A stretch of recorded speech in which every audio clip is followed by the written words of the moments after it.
Hello everyone.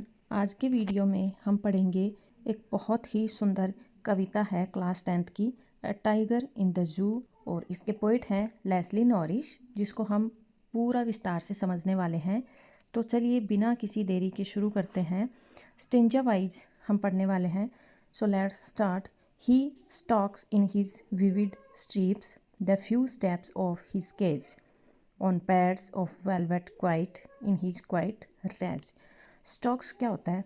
शान से या गुस्से में अकड़कर चलना। विविड चमकदार या फिर साफ दिखने वाली। स्ट्रिप्स क्या होती हैं? बाघ के शरीर की धारियाँ। पेड्स ऑफ वेलवेट बाघ के गद्देदार मुलायम पंजे। और रेज क्या होता है? बहुत तेज गुस्सा। तो यहाँ पर पोइट कहते हैं कि बाघ अपने पिंजरे के अंदर अपनी चमकदार धारियों के साथ शान से लेकिन गुस्से में कुछ ही कदम चल पाता है। क्यों? क्योंकि the few step of his cage, क्योंकि पिंजरा बहुत छोटा है और उसके पैर मखमल की तरह मुलायम है। पैड्स ऑफ वेलवेट बाघ के गद्देदार मुलायम पंजे, इसलिए चलने की आवाज़ नहीं आती। वह बहुत गुस्से में है लेकिन बेबस होने के कारण उसका गुस्सा शांत है। क्वाइट रेज, रेज का मतलब बहुत तेज गुस्सा, क्वाइट रेज का मतलब गुस्सा शांत। ही शुड बी लर्किंग, लर्किंग का मतलब होता है छिपकर बैठना या फिर घात लगाना। In shadow sliding through long grass, sliding होता है धीरे धीरे सरकना। Near the water hole where plump deer pass, plump क्या होता है? मोटा ताज़ा गोल मटोल। और वाटर होल क्या होता है? जलाशय या फिर पानी के स्रोत जहाँ जानवर पानी पीने आते हैं।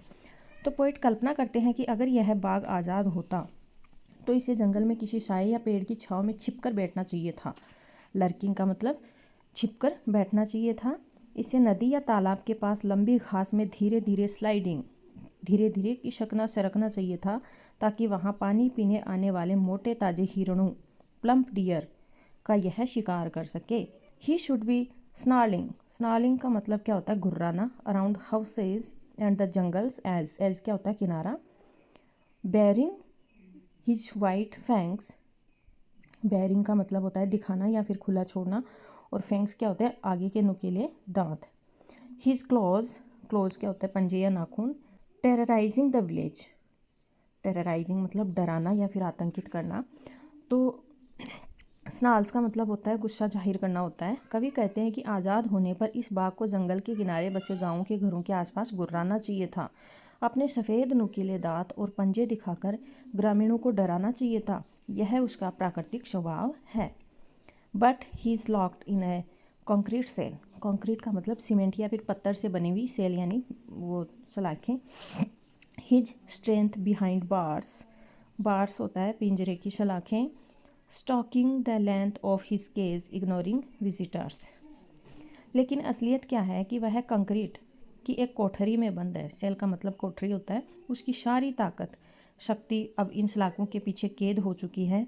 वह पिंजरे में आने वाले पर्यटकों को, विजिटर्स को कोई ध्यान नहीं देता, उन्हें इग्नोरिंग अनदेखा कर देता है और बस अपने पिंजरे की लंबाई को नापता रहता है। He hears the last voice at night the patrolling cars, patrolling का मतलब होता है गश्त लगाना या रखवाली करना। And stairs with his brilliant eyes, stairs का मतलब होता है एकटक देखना, घूरना।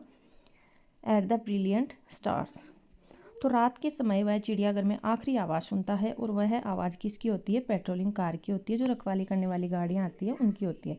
इसके बाद वह अपनी चमकदार आंखों से आसमान में चमकते हुए तारों को एकटक देखता रहता है, मानो भगवान से अपनी आज़ादी की प्रार्थना कर रहा हो। सो फ्रेंड्स, इस पोइम से हमें यह सीख मिलती है कि आज़ादी हर जीव के लिए सबसे अनमोल चीज़ है। किसी भी जानवर को कैद में रखना क्रूरता है। अगर आपको यह एक्सप्लेनेशन, वर्ड मीनिंग्स पसंद आया हो तो वीडियो को लाइक करें, अपने दोस्तों के साथ शेयर करें और चैनल को सब्सक्राइब करना ना भूलें। मिलते हैं अगले वीडियो में, तब तक के लिए कीप लर्निंग।